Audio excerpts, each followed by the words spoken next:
Berjalan bermusafirlah, melihat keagungan Allah, meninjau menitilah rahsia ciptaan Allah. Ziarahilah makam kekasih Allah, kenangilah Rasulullah, bangunkan jiwa jihad Islami, semangat syuhada ilahi. Marilah bermusafir, laksanakan tuntutan jiwa. Bermusafir, perjalanan, luaskan pandangan saudara. Bermusafir, perjalanan, kenalah Tuhan Maha Pencipta. Allahu Rabbi, Allahu Rabbi, Allahu Rabbi, Allahu Rabbi, Allahu Rabbi, Allahu Rabbi, Allahu Rabbi, Allahu Rabbi. Berbekal keimanan, penyuluh di sepanjang jalan, mengharap keredaan, doa menjadi kelaziman. Marilah bermusafir, laksanakan tuntutan jiwa. Bermusafir, perjalanan, luaskan pandangan saudara. Bermusafir, perjalanan, kenalah Tuhan Maha Pencipta. Allahu Rabbi, Allahu Rabbi, Allahu Rabbi, Allahu Rabbi, Allahu Rabbi, Allahu Rabbi, Allahu Rabbi, Allahu Rabbi. Penat lelah mainan safar, tempuhi ranjau banyak bersabar. Letih lesu tidak menentu, syurga menjadi idaman kalbu. Marilah bermusafir, laksanakan tuntutan jiwa. Bermusafir, perjalanan, luaskan pandangan saudara. Bermusafir, perjalanan, kenalah Tuhan Maha Pencipta. Allahu Rabbi, Allahu Rabbi, Allahu Rabbi, Allahu Rabbi, Allahu Rabbi, Allahu Rabbi, Allahu Rabbi, Allahu Rabbi.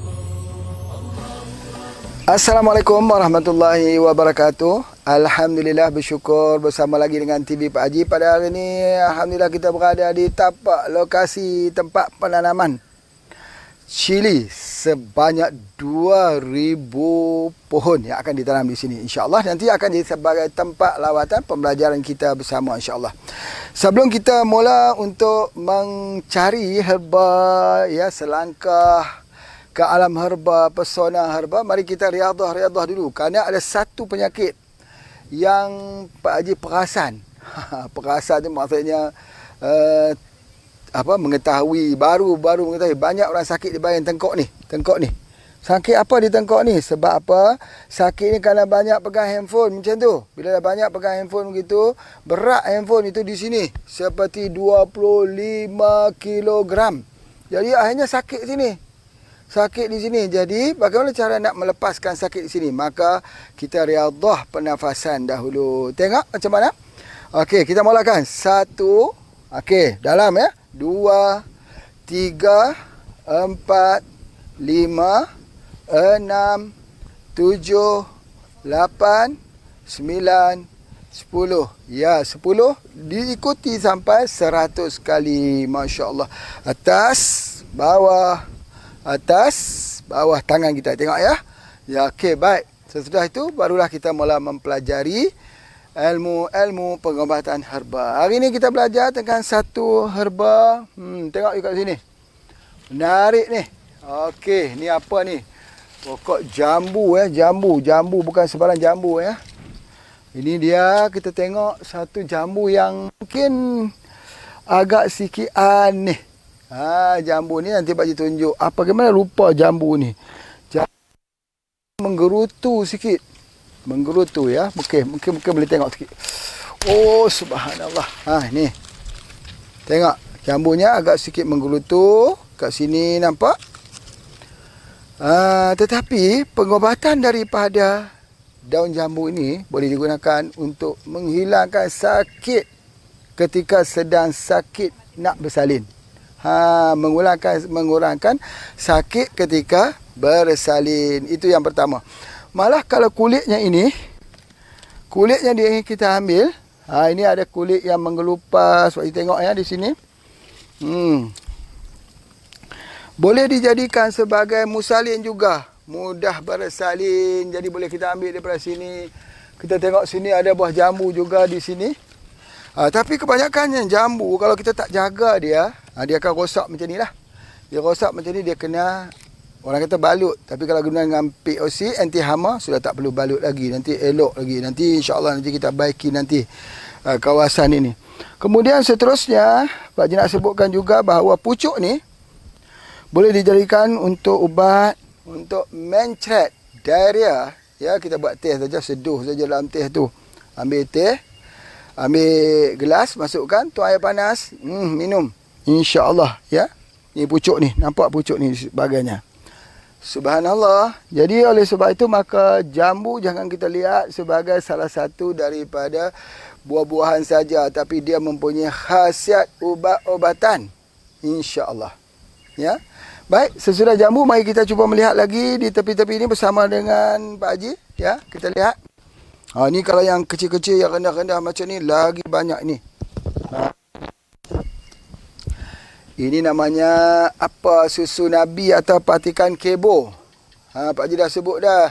Tumbuk-tumbukkan pokok ni, daun ini, tumbuk-tumbukkan, buat ubat untuk gatal-gatal di kulit, campur dengan minyak bubut atau minyak penawar herba. Boleh juga kalau kita gunakan MPH, ya, kita gunakan tumbuk sapu. MPH itu kalau kita guna campur dengan pegaga pun dah boleh jadi ubat untuk sakit kulit. Jadi alhamdulillah kita dapat gunakan. Kita tengok lagi apa lagi herba yang ada di kawasan ni. Ni, apa lagi? Masya-Allah ya. Ini buah namanya apa dah? Jeruk, buah jeruk, buah limau. Limau apa ni? Limau apa? Kita tengok. Limau purut. Limau purut. Betul ke limau purut ni? Betul ya. Tengok daunnya pun dah tahu dah. Jadi kalau gitu kita gunakan dia untuk jadikan obat. Ini adalah dipsi kita. Dalam dipsi kita dan pengobatan dipsi itu digunakan untuk membuang keracunan dalam tubuh badan. Dan apatah lagi dipsi ini digunakan untuk kesuburan. InsyaAllah boleh digunakan. Baik, kita terus lihat lagi. Ini dia. Ini dia. Ini pokok maberi. Jadi pokok maberi ni, Masya Allah, ini kita tengok. Buahnya ini, kita boleh ambil buahnya ini, kita boleh peramkan dalam madu. Peramkan dalam madu. Jadi kita boleh makan. Biasanya kita makan, ya. Buah ni kalau dia masam kah, dia manis kah. Kalau yang hitam tu agak sikit manis. Kalau yang merah tu dia masam sikit. Tapi boleh makan, ya. Masuk, peramkan ke dalam madu. Untuk ubat apa? Mabari untuk hilangkan keracunan. Semua keracunan termasuk asid urik dan juga sebagainya. Mabri memang terkenal untuk gout. Terkenal juga mabri untuk penyakit kencing manis. Sangat-sangat bagus. Jangan lupa mabri, insya-Allah. Baik, mari kita sama-sama dengan Pak Haji kita lihat lagi di tempat-tempat yang lain. Alhamdulillah. Jadi pada hari ini Pak Haji nak tunjuk ada satu lagi cara makan yang banyak lagi orang tak tahu, ya, cara pengambilan sirih. Sirih jangan disepelekan, ya. Sirih adalah merupakan salah satu tanaman obat-obatan. Banyak dia mempengaruhi pernafasan. Orang asmatik, orang yang ada asma, bernafas tak boleh, anak-anak jadi permasalahan. Cara dia mengambil sirih. Tengok, caranya ialah mudah saja, iaitu kita gunakan bersama madu. Ya, kalau sini madu tualang yang paling baiklah. Jadi kita madu ni digunakan. Okey, masukkan sikit madu. Kemudian madu itu dilipat ya, dilipat begini. Dilipat. Sirih yang dilipat dengan madu. Masya-Allah. Kemudian kita makan. Bismillahirrahmanirrahim. Makan ya.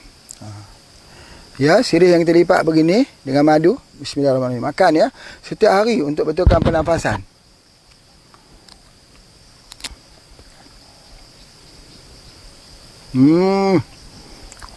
Enak sekali. Siapa tak coba, rugi. Lepas kita makan begitu, kunyah, ada pedas, ada manis.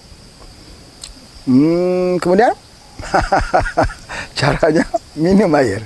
Minum air. Jadi baru kita minum air dah.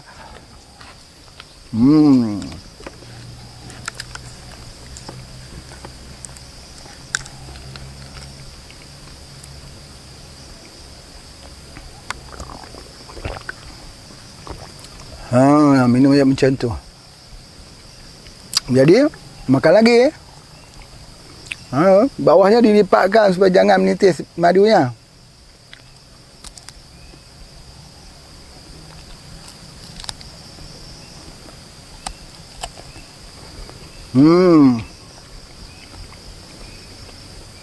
Sirih madu tualang untuk pernafasan.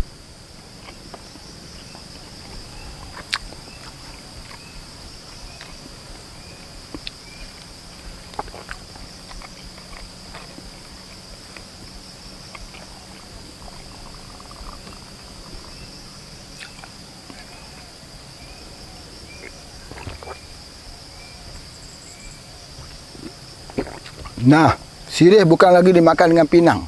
Sirih dimakan dengan madu. Apa fungsinya? Pernafasan. Supaya nafas kita bagus, oksigen masuk dalam tubuh badan kita. Mengurangkan hipoksia, mengurangkan kekurangan oksigen dalam tubuh badan.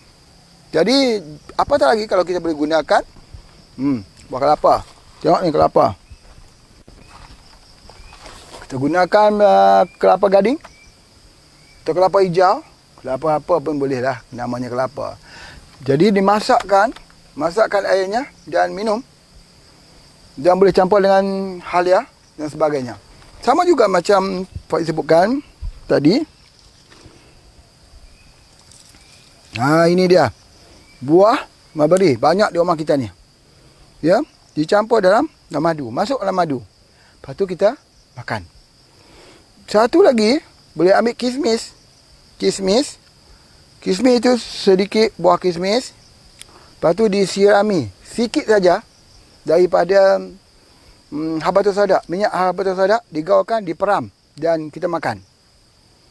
Begitu juga dengan buah kurma, dihiris, belah, buang bijinya, dititiskan 3 titis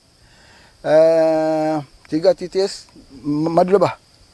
Tutup, diperam 1 malam, makan pada esok harinya. Itu dah kaedah bagaimana cara untuk blood circulation, untuk edaran darah yang baik dan sebagainya. Daripada kelapa ini pun banyak khasiatnya yang boleh Pak Haji ceritakan. Kalau kita tengok bawa kelapa ni, ini kerisnya ini, kita boleh potong-potong, rebus, masuk sikit dengan kapur makan, rebus, untuk senggugut orang yang sakit ketika kedatangan darah haid. Sakit, ambilkan ini saja sebagainya. Air ni untuk ubat demam. Kita ambil air saja, rebus, bagi minum. Kalau boleh campur dengan antirat, lagi bagus. Itu di antaranya. Dan boleh juga kelapa ni dibakar. Kelapa warna kuning, warna hijau, semuanya mempunyai sebab dan mempunyai khasiat yang berbeza. Kalau warna kuning ni baik untuk liver, untuk orang yang ada masalah kembung, masalah hati. Tetapi Pak Haji dah sebutkan, masalah hati yang paling baik ialah campurkan susu kambing, pluskan dengan pati kurma. Minum malam dan juga pagi. Kerana tubuh badan kita ni dingin. 35 darjah Celsius. Kita harus naikkan, ditingkatkan. Orang ni sakit kerana dia dingin. Dingin itu menunjukkan blood circulation-nya lemah. Jadi bagaimana cara untuk kita membaikkan blood circulation tadi? Iaitu dengan mengambil sirih yang dicampurkan dengan madu. Atau maberi yang direndamkan dalam madu. Ataupun mengambil daripada kurma yang dititiskan dengan minyak habatus sauda, dibiarkan semalaman. Ataupun dititiskan dengan madu, 3 titis semalaman. Ataupun buah kismis yang dimasukkan dengan madu, yang dimasukkan dengan habatus sauda sedikit. Buat sebagai makanan. Okey? Di kesempatan ini Pak Haji nak jawab soalan yang dikemukakan. Sudah ada di tangan Pak Haji 6 soalan. 6 soalan. Soalan yang pertama, salam Tuan Haji. Ada teman usus besarnya meradang sampai seperti ini, gambar di bawah. Akhirnya dibuat saluran BAB di perut. Mohon arahan herba apa yang bisa kita lakukan. Allahu Akbar. Ini fotonya. Mungkin sukar untuk kita lihat, tapi pokoknya BAB harus melalui tiup bag yang digantung, dibawa ke mana saja. Ini kesemuanya akibat daripada sembelit, constipation ataupun congested colon. Jadi oleh sebab itu maka ingat pesanan Pak Haji sampai kapan-kapan. Ya, buah itu menjadi baik bila dia jadi jus. Buah jadi baik bila dia jadi jus. Kalau kita ambil buah saja, boleh. Tapi dia tak kuat seperti kita mengambil jus. Yang pertama. Yang kedua, kalau nak sihat, mesti makanan yang kita makan itu tidak lebih pada 24 jam mesti dibuang hampasnya. Berarti kalau makan jam 8 hari ni, jam 8 besok harus dibuang. Tapi kalau 8 besok tak keluar lagi, lusa baru dia keluar, berarti sudah berlaku penimbunan di dalam usus besar. Maka menyebabkan sembelit. Bagaimana nak bersihkan? Harus dibersihkan segera. Kadang-kadang kita menggunakan daun jati Cina. Mencret terus. Rosak prostesis. Mati microflora. Jadi sebab itu kita kena hidup balik microflora. Apa dia cara menghidupkan microflora di usia tua? Seperti mana yang Pak Haji terangkan. Susu kambing campur dengan daripada madu ataupun daripada pati kurma. Itu adalah antara caranya. Yang paling terbaik. Susu kambing itu, cuba kita bayang. Ketika anak kambing menyusu dengan ibunya, maka ibunya itu akan memberikan susu, yang mana susu itu adalah untuk memperbaiki pencernaan. Jadi oleh sebab itu jarang sekali kita nampak kambing mempunyai masalah pencernaan. Tapi kalau kembung, ya banyak. Kembung. Jadi oleh sebab itu nak mengelakkan daripada kembung itulah, maka susu itu paling penting. Apatah lagi dia panggil kolostrum. Kolostrum itu susu awal. Ketika 14 hari, 21 hari, maka susu itu warna agak sikit kuning.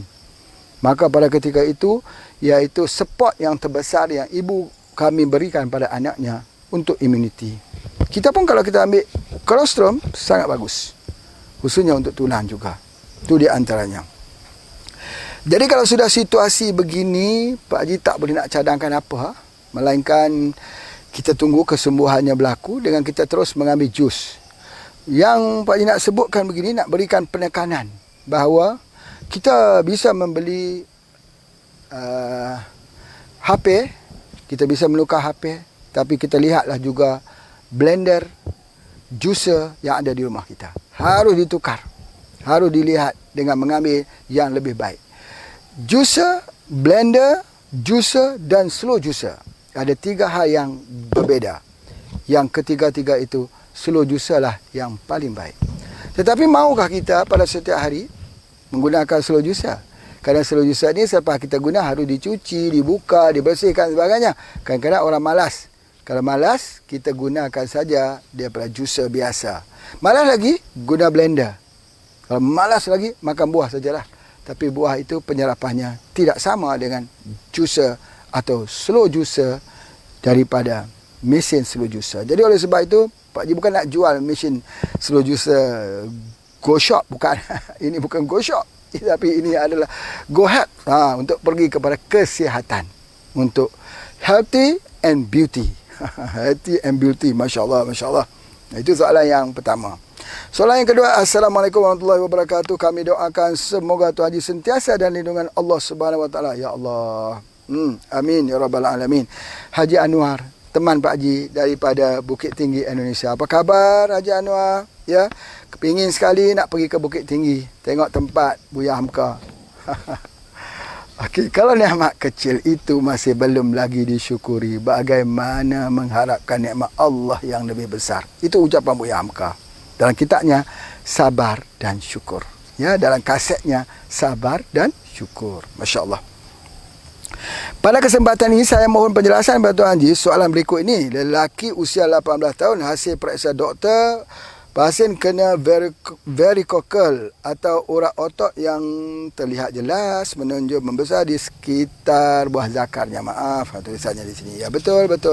Maka pengobatannya ini selalunya Pak Haji sebut, ya, varicocele ataupun varicose vein. Kalau biasanya berlaku varicose vein di betis kita, timbul urat biru, hijau besar tu. Orang selalu fikir bagaimana nak hilangkan. Itu pun ada orang pijat-pijat, tak boleh pijat. Tak boleh, urut-urut tak boleh. Dia kena gunakan 2 herba. Begitu juga kalau berlaku juga di orang kata di testisnya itu, maka obatnya ialah spirulina dan mengkudu. Jangan lupa spirulina dan mengkudu. Boleh ambil 2 pagi, 2 sore, 2 malam. Itu insya-Allah. Baik, yang ketiga nama Mawardi daripada Pematang Siantar. Oh, Ustaz Mawardi apa khabar daripada Pematang Siantar? Masya-Allah. Pingin sekali Pak Haji ke sana. Ya, teringat teman-teman kita di sana. Assalamualaikum Tuan Haji. Isteri teman saya 21 tahun yang lalu mengalami mata rabun. Lama kelamaan semakin gelap. Dalam 1 tahun terakhir pandangan gelap, terus tidak nampak bayangannya lagi. Apakah herba yang kita nak gunakan? Ini bayangan daripada syak itu. Ya, caranya ialah kalau sudah tak nampak mata, ubatnya hati. Cuba cari hati daripada hati sapi. 1 hari dipotong, dimasak, disalai, dan sebesar ini dipotong, dimakan selama 1 minggu. InsyaAllah tengok ada perubahan atau tidak. Biasanya masalah di mata itu kita boleh obat dengan hati. Dari mata turun ke hati. Yang kedua, boleh gunakan syak katilak. Yang ketiga, boleh gunakan aloe vera. Bagaimana cara menggunakan aloe vera? Bisa saja mendapatkan aloe vera yang dijual, produk-produk aloe vera yang boleh kita ambil. Minum aloe vera, dia adalah untuk mata. InsyaAllah. Baik, soalan yang keempat. Assalamualaikum Tuan Haji. Ada ahli mohon saya ajukan pertanyaan kepada Tuan Haji. Penawar apa sebaiknya untuk diamalkan untuk masalah tersebut? Sakit di kedua belah tangan, tak boleh angkat berat. Inilah pegang HP ni. Pak Haji dah cerita tadi, pegang HP lama ni. Tapi mungkin ini tidak, ya. Sakit di kedua tangan, belah tangan, tak boleh angkat berat, tak boleh angkat berat. Sini sudah tidak kuat lagi. Madu tualang. Madu tualang ni. Ini obat terbaik. Belum lagi pernah Pak Haji temui untuk soalan tulang, untuk pertanyaan tulang yang terjawab dengan madu tualang. Ambil malam dan pagi. Malam dan pagi. Malam dan pagi. Jangan jemu. Tetapi kalau boleh masuk sikit potongan halia, jahe separuh ni. Potong. Biar dia duduk dalam ni. Kalau dapat jahe merah, lagi bagus. Lagi bagus. Masya Allah. Baik. Jadi kita tengok yang kedua, sakit lutut. Tak boleh nak lipat duduk tayak awal daripada mula bulan puasa. Banyak kali jatuh, dah buat fisio. Ini juga. Yang lutut ini juga dirawat dengan menggunakan susu kambing plus dengan pati kurma. Soalan yang ketiga, sakit buah pinggang, tak boleh angkat berat-berat. Sakit bawah pinggang. Ni pinggang, sebelah bawah, tak boleh angkat berat. Begitu juga. Maka kita gunakan madu osteo. Dan juga boleh ambil bersama dengan yang Pak Haji terangkan. Ada 4 susu kambing dengan pati kurma, bajakah. Dan juga jangan lupa susu madu. Susu pula, madu tualang. Jangan lupa. InsyaAllah. Baik. Seterusnya soalan yang kelima. Seorang teman rapat mengadu. Sering kena rasuk waktu maghrib. Allah. 2 atau 3 jam baru sedar. Pergi berubat tapi berulang juga. Habis satu badan jadi sakit-sakit. Mohon nasihat Tuan Haji nak bantu bagaimana? Nak bagi herba apa? Dan ada cara-cara yang lain. Selalunya waktu maghrib. Kena masuk dalam rumah. Tutup pintu. Baca Qul a'udzu birabbil falaq, Qul a'udzu birabbin nas. Tutup pintu. Jangan berjalan-jalan pada waktu maghrib. Waktu maghrib, waktu saudara-saudara kita keluar. Kita waktu malam tidur. Masuk dalam rumah. Ya, jadi oleh sebab itu tutup pintunya. Ya, dan juga pada ketika ni, waktu ini ialah waktu kita untuk duduk solat maghrib berjamaah, insya-Allah. Kemudian selepas itu banyak istighfar. Astaghfirullahalazim, astaghfirullahalazim, astaghfirullahalazim wa atubu ilaih, astaghfirullahalazim, astaghfirullahalazim, astaghfirullahalazim wa atubu ilaih. Nanti semua yang ada dalam tubuh badannya itu sudah tak mau lagi. Tak mau duduk dengannya. Dia tak suka pada orang yang istighfar. Sebab tu Nabi baca la ilaha illa anta subhanaka inni kuntu minadh zalimin. Orang yang hatinya itu sentiasa ingat dan beristighfar. Ingat istighfar. Istighfar ni cara menghilangkan penyakit. Kita kata istighfar ni untuk hapuskan dosa kita. Menghapuskan penyakit dengan istighfar. Nabi SAW menyebut bahawa bila kita sebut la ilaha illa anta subhanaka inni kuntu minadh zalimin, nanti tercabut semua masalah kita.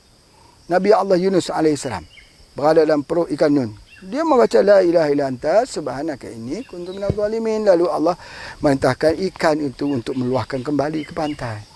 Begitu je penyakit. Jangan lupa istighfar. Soalan yang ke-6. Assalamualaikum Tuan Haji, nak tanya, sering rasa melayang, tak boleh berdiri lama, rasa macam nak jatuh. Bila solat terpaksa kena duduk cepat-cepat, kadang-kadang jantung berdebar laju, kaki kadang-kadang sejuk tak menentu. Yang ni minum kopi radik merah. Ini namanya darah rendah. Rasa melayang seperti berada di atas bot, atas perahu. Layang-layang begitu, lemah. Kurangkan makan buah. Yang ni buah hati-hati, boleh makan. Apa juga herba nak ambil, jangan lupa tambah samanya dengan madu. Kalau tidak, dia akan jadi begini. Alhamdulillah. Kalau boleh harap, Pak Haji sudah mula berpeluh tadi, dah makan ni. Makan sirih bersama dengan madu. Tak pernah orang buat. Tapi inilah dia pengobatan yang telah terkenal di seluruh dunia. Sirih. Diambil bersama dengan madu. Jangan lupa, gulung. Kunyah. Satu hari satu ni sudahlah bagi orang asma. InsyaAllah. Assalamualaikum warahmatullahi wabarakatuh.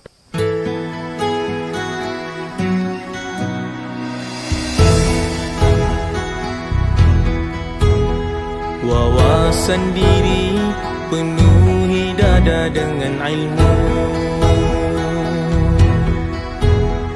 Wawasan agama bekalan masa depan dan akhirat.